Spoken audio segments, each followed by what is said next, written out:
Hello everybody. आज हम हमारे 18वें वीडियो में राष्ट्रीय राज्यों के उदय को ही आगे बढ़ाएंगे। ये आपके थर्ड ईयर का पेपर है, यूरोप का इतिहास, जिसके बारे में हम चर्चा कर रहे हैं। पिछले 3-4 वीडियोज़ में हमने राष्ट्रीय राज्यों के उदय, उनके कारणों इत्यादि के बारे में आपसे चर्चा की है। राष्ट्रीय राज्यों का उदय किस प्रकार हुआ, जैसे कि हम देखते हैं कि इंग्लैंड में राष्ट्रीय राज्यों का उदय कैसे हुआ, ये हम चर्चा कर चुके हैं। वहाँ गुलाबों का युद्ध क्या था, ट्यूडर वंश का शासन क्या था, इस बारे में भी हम चर्चा कर चुके हैं।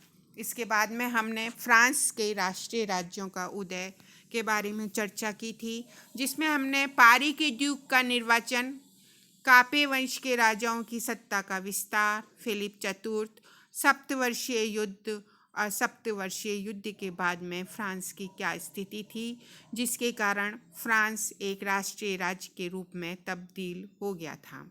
आज हम फ्रांस में राष्ट्रीय राज्यों के उदय को ही आगे पढ़ेंगे, जिसमें हमारे दो प्रमुख टॉपिक्स बचे थे।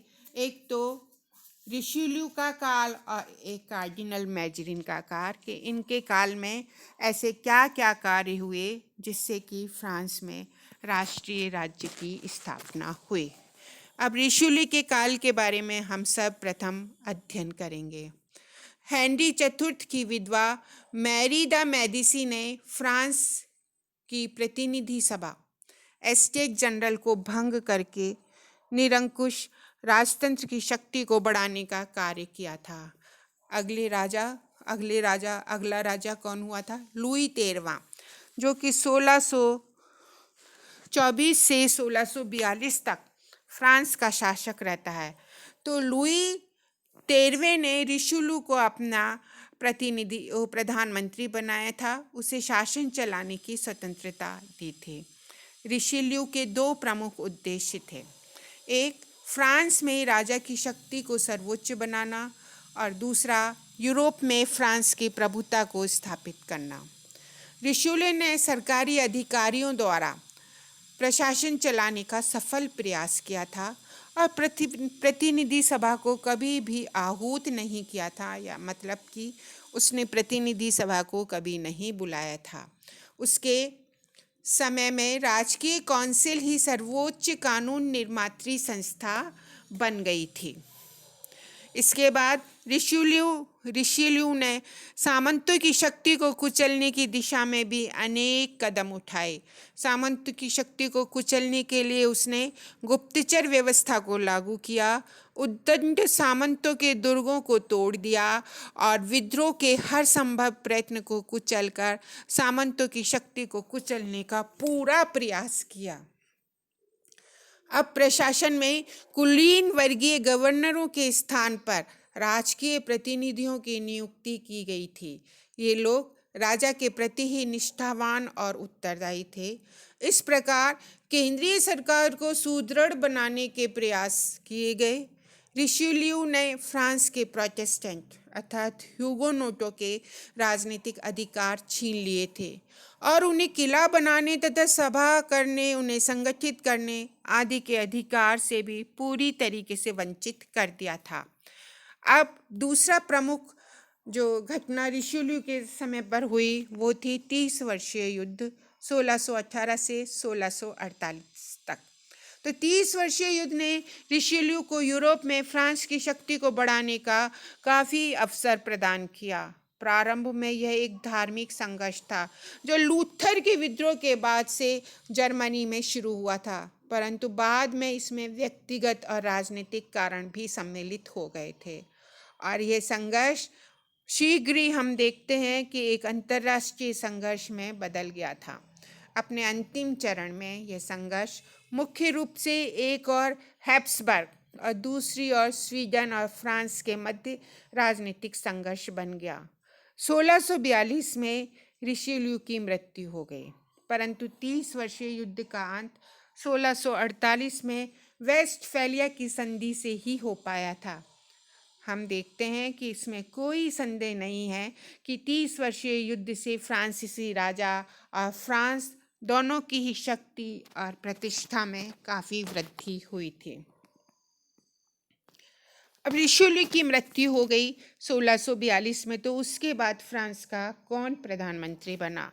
तो यहाँ पर जो मुख्य प्रधानमंत्री बना वो था कार्डिनल मजारिन। तो लुई 13वें ने रिशेल्यू की मृत्यु के बाद कार्डिनल मजारिन को अपना प्रधानमंत्री नियुक्त किया। लुई 13वें की मृत्यु के बाद उसकी विधवा रानी एन ने मजारिन को अवयस्क जो उसका बेटा था लुई 14वां उसका अभिभावक और प्रधानमंत्री नियुक्त किया। मजारिन इटली का रहने वाला था और रिशेल्यू ने उसकी योग्यता से प्रभावित होकर उसे फ्रांसीसी सरकार की सेवा में रख लिया था। 1639 अर्थात 1639 में मजारिन को फ्रांस की नागरिकता भी मिल गई थी। वह रिशेल्यू का प्रमुख सहायक बन गया। 1643 से 1661 तक फ्रांसीसी शासन की बागडोर उसी के हाथ में रही थी। मजारिन ने रिशेल्यू के अधूरे कामों को पूरा करने का निश्चय किया।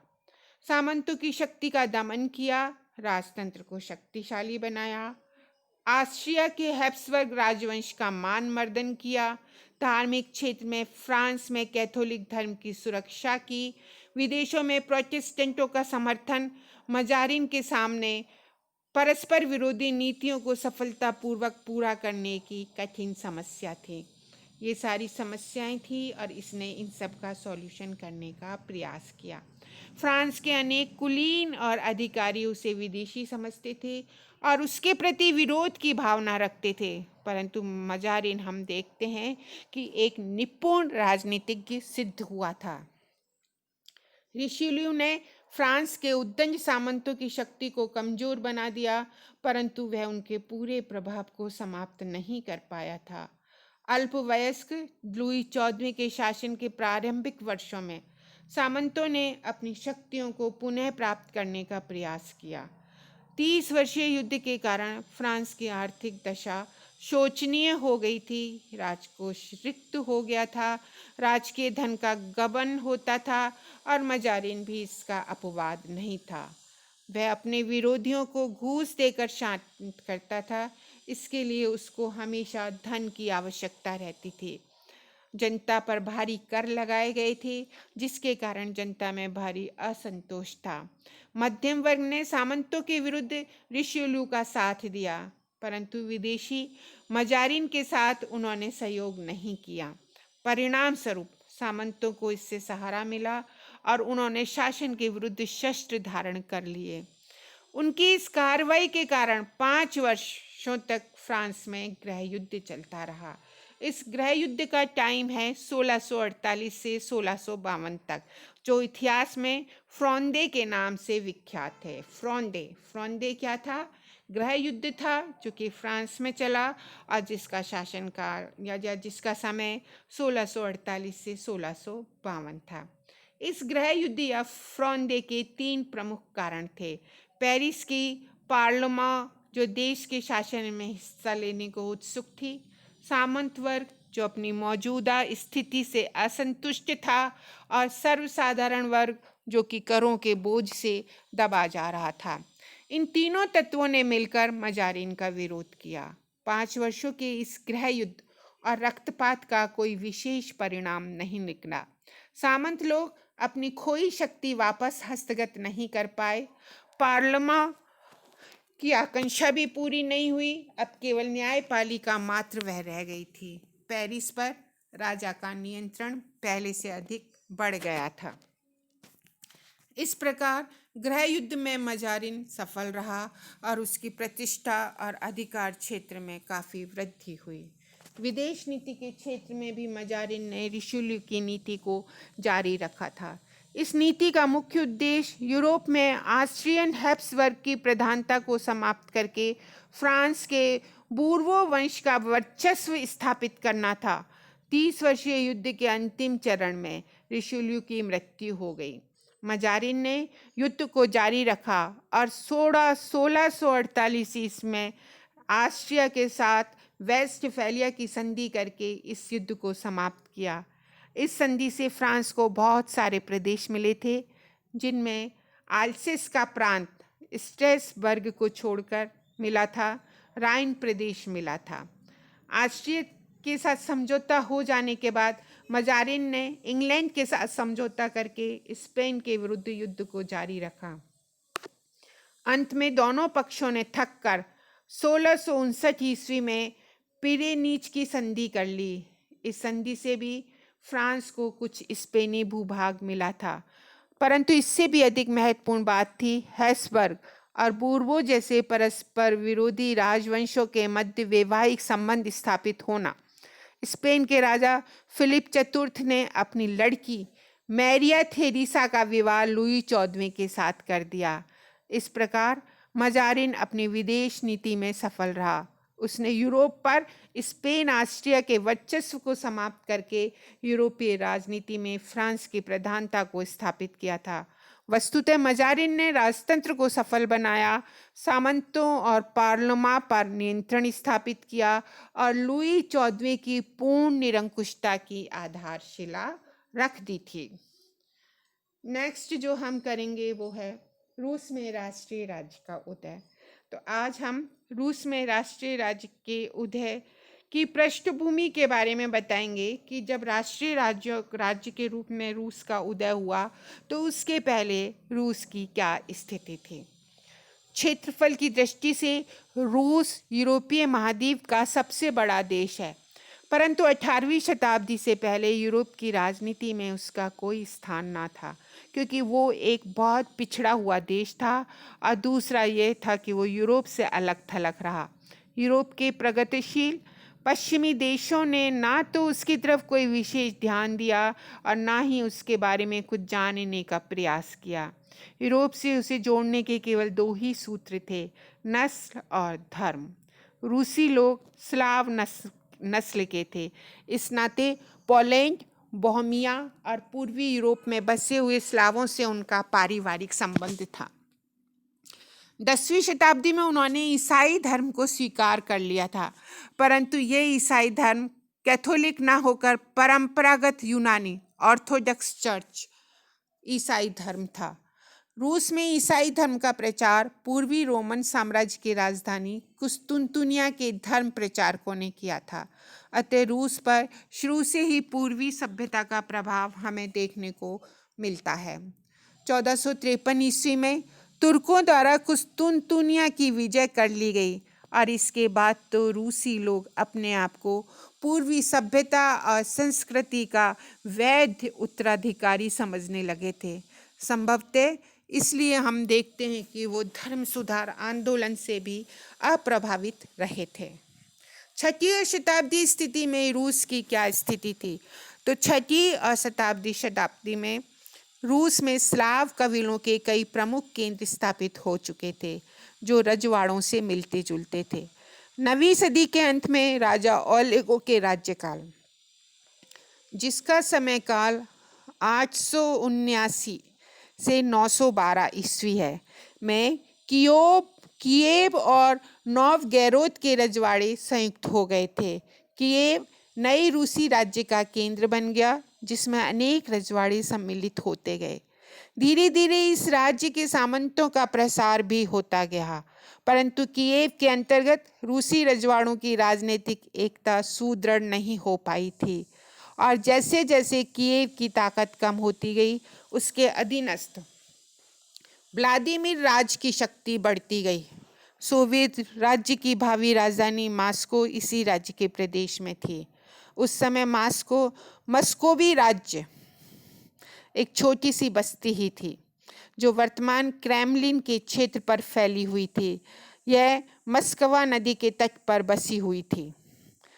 अब 13वीं शताब्दी में मंगोलों ने अपने महान शासक चंगेज खां के नेतृत्व में विश्व विजय का अभियान चालू किया था। उसने चीन के तुर्किस्तान को जीतने के बाद ख्वारिज्म के तुर्क साम्राज्य को भी जीत लिया था।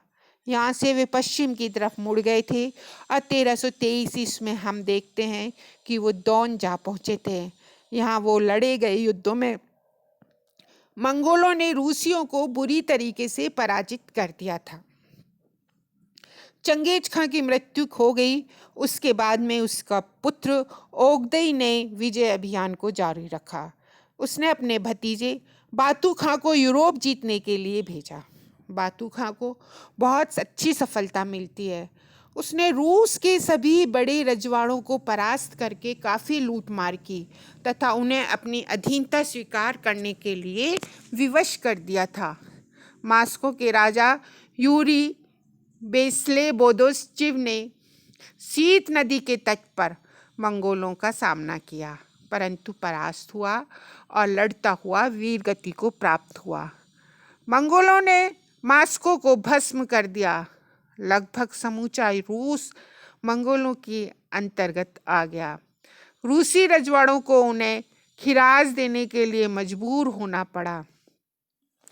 रूसियों की ये दास्ता 13वीं शताब्दी के मध्य से लेकर 15वीं शताब्दी के अंत अर्थात करीब 200 सालों या उससे भी अधिक सालों तक चलती रही। रूसी लोगों पर अपने विजेताओं का जबरदस्त प्रभाव पड़ा। वे लोग पूर्वी ढंग के लंबी आस्तीनों वाले लंबे लंबे चोगे, पगड़ी और चप्पलें पहनने लगे। लंबे बाल, मूछ, दाढ़ियाँ रखने लगे। स्त्रियों को पर्दे के भीतर धकेल दिया गया और जब वो बाहर निकलती थी तो उनको बुर्के का प्रयोग करना पड़ता था। सरकार का रंग ढंग भी पूर्वी था, निरंकुश, बर्बर और अत्याचारी। पश्चिमी यूरोप के सामाजिक जीवन की एक झलक भी यहाँ दिखलाई नहीं पड़ती थी। अलेक्सांद्रोविच की मृत्यु के कुछ समय बाद इवान प्रथम मास्को का राजा बना। अब ये अलेक्सांद्रोविच अलेक्सांद्रोविच कौन था? प्रोफेसर मानफ्रेड के अनुसार स्वतंत्र मास्को राज का पहला शासक अलेक्सांदर नोवस्को का पुत्र दर्नियर अलेक्सांद्रोविच था। उसका समय काल था 1261 से 1303। उसने रियाजान के राजाओं से कोलोगना नगर को छीनकर अपने राज्य का विस्तार किया था। उसके बाद में उसके बेटे स्मोलेंस्क ने राजाओं से मोजाइस्क नगर छीन लिया। इस प्रकार हम देखते हैं कि 14वीं शताब्दी के आरंभ तक मास्को के राजा संपूर्ण मस्कवा वाले क्षेत्र के स्वामी बन चुके थे। अलेक्सांद्रोविच की मृत्यु के कुछ समय बाद इवान प्रथम मास्को का राजा बना। उसने 1340 ईस्वी तक मास्को पर शासन किया। 1328 ईस्वी में तातारों ने त्वेर के राजा के स्थान पर इवान प्रथम को रूस का महाराजक या महाराजा नियुक्त किया। इवान ने आसपास के छोटे छोटे राजाओं को परास्त कर अपने राज्य को बढ़ाया। उसके शासनकाल में मास्को राज्य की शक्ति में काफ़ी वृद्धि हुई और मास्को भी एक समृद्ध और खूबसूरत नगर बन गया था। 1380 में तातार सेनानायक ममाई खां ने मास्को पर आक्रमण करने का निश्चय कर लिया, क्योंकि मास्को ने तातारों के आदेशों को मानना बंद कर दिया था। उस समय मास्को का राजा था दोत्री इवानोविच 1350 से 1389 तक। उसने अन्य रूसी राजाओं के सहयोग से कुलिकोवो नामक स्थान पर तातारों से युद्ध लड़ा। इस युद्ध में तातार पराजित हुए। इससे तातारों की शक्ति को गहरा आघात लगा और दूसरी तरफ रूस के आत्मविश्वास में बढ़ोतरी हुई। कुलिकोवो की विजय के बाद मास्को के राजा अन्य रूसी राजाओं को जीतकर रूस में एक केंद्रीकृत सत्ता की स्थापना के लिए प्रयत्नशील हुए। इस दिशा में इवान तृतीय को विशेष सहायता मिली थी। इवान तृतीय का काल था 1462 से 1505 तक। उसने नोवगोरोड सहित कई क्षेत्रों को जीतकर मास्को राज्य में मिला लिया था। कई इलाकों को संधियों के द्वारा मास्को राज्य में मिलाया गया। उसने तातार खानों को खिराज देना बंद कर दिया। 1476 में उसने तातारों को या 1476 के बाद उसने तातारों को कोई खिराज नहीं दिया था। इवान तृतीय ने जार की उपाधि धारण की। इसके पहले मास्को के शासक ड्यूक कहलाते थे। इवान तृतीय ने सामंतों और रूढ़िवादी चर्च पर अपना नियंत्रण स्थापित करके रूस की केंद्रीय सत्ता को सुदृढ़ बनाया था। उसके दरबार में जर्मन साम्राज्य, हंगरी, डेनमार्क, वेनिस तथा तुर्की के राजदूत भी आया करते थे। 1530 में इवान तृतीय का पोता इवान प्रचंड 1530 से 1584 तक मास्को के सिंहासन पर बैठा। उसने रूसी साम्राज्य की सीमाओं का विस्तार किया। उसने एशिया के उत्तरी भाग के साइबेरिया के प्रदेश को जीता और उस क्षेत्र में अपना रूसी उपनिवेश स्थापित किया। उसने तातारियों को परास्त कर काजान क्षेत्र को रूसी साम्राज्य में मिला लिया था। उसने पश्चिमी यूरोप के साथ भी संपर्क बढ़ाने का प्रयास किया। 1555 ईस्वी में एक व्यापारिक कंपनी की स्थापना की और वह रूसी चर्च का अध्यक्ष बन गया। इस प्रकार हम देखते हैं कि इवान प्रचंड धर्म और राजनीति दोनों क्षेत्रों में उसके काल में जार का या इवान प्रचंड का नियंत्रण और प्रभुत्व स्थापित हो गया था। फिर भी पश्चिमी यूरोपीय देशों के साथ रूस का राजनीतिक, आर्थिक और सांस्कृतिक संबंध पहले की अपेक्षा या पहले की भांति काफ़ी कम ही रहा। इसके लिए कुछ कारण उत्तरदायी थे। जब हम सभी कारणों का विश्लेषण करते हैं तो हमें पता चलता है कि एक कारण था पश्चिमी यूरोप कैथोलिक संप्रदाय का अनुयायी था, जबकि रूसी लोग रूढ़िवादी यूनानी चर्च में विश्वास रखते थे। इस कारण धर्म सुधार आंदोलन का भी उन पर कोई विशेष प्रभाव नहीं पड़ा था। दूसरा कारण यह था, औद्योगिक और आर्थिक दृष्टि से रूस पिछड़ा हुआ देश था, जिसकी वजह से वह औद्योगिक विकास नहीं हो पाया और शेष यूरोप के साथ आदान प्रदान का क्षेत्र भी उपलब्ध नहीं हो सका।